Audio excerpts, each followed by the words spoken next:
Hi, I'm Tristan, and this is Thinking About Politics.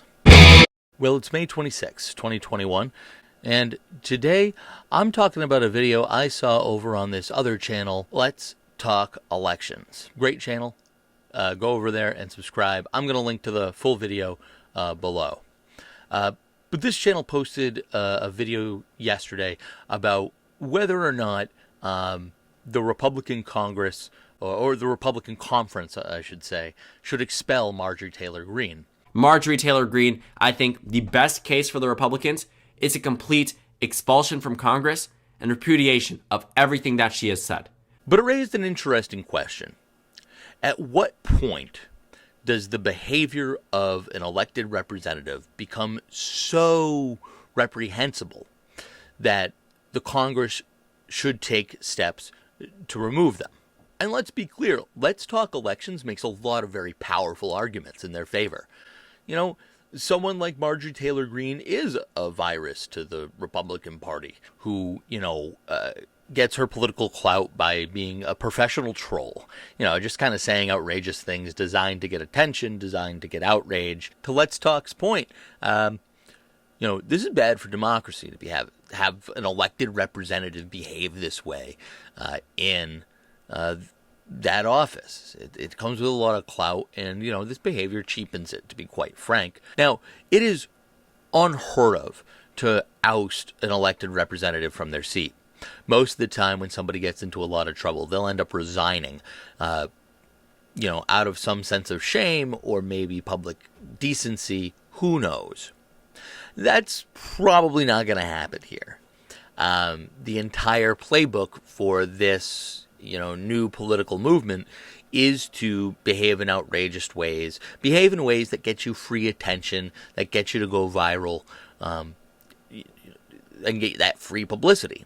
It's part of this self-reinforcing cycle within her own constituency and members of the Republican Party, where her baseless claims and her extreme claims are ones they respond to and positively respond to. So she sees that and continues it. But let's talk elections. As you point out, Marjorie Taylor Greene was elected by her constituents. They want this. And for Marjorie Taylor Greene in her district, look at these numbers. 74.6% of voters backed her. 229,000 people cast a ballot in the 14th district saying they were voting for Marjorie Taylor Greene.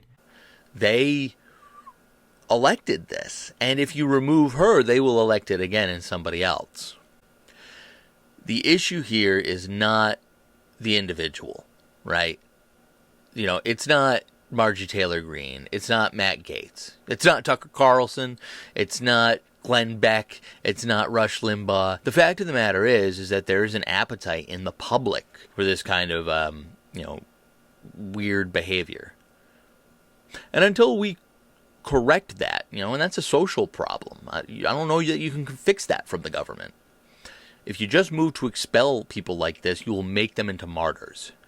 You will give them a form of credibility they don't deserve, they ain't earned, and they don't need our help that way. The real solution here has to be a political one, right? If Democrats can't win in these districts, then it's up to the people in those districts to, organize and try to convince the people around them that there's another alternative. Maybe it's not the Democratic Party, maybe it's another party. It is very alarming when our elected representatives act this way. It is very alarming when they seem to politically benefit from really aggressively attacking people to benefit their own political,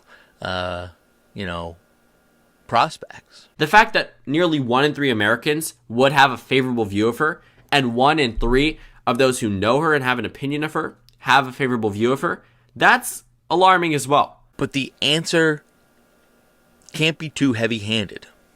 The Marjorie Taylor Greenes of the world are going to continue to get elected until we can confront this toxic culture of folks who believe they are just more deserving than you or I, or anyone else for that matter. Those are exactly the people who should not have power. Because,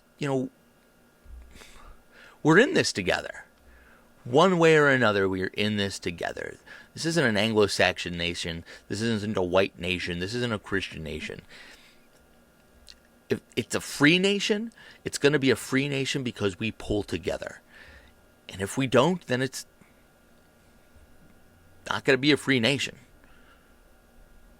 But the one thing we can't do is we probably can't expel representatives that constituents elected absent some allegation of fraud or real criminality. Folks like Marjorie Taylor Greene, whose odd behavior is confined to saying, outrageous, sort of like shock jock BS. It's bad. But I'm more concerned with representatives where there's like real probability of criminality, like Matt Gaetz or all those Republicans who potentially helped plan the January 6th insurrection. They should be expelled. But in any event, that's all I got for you today. Please go check out Let's Talk Elections. It's a great channel.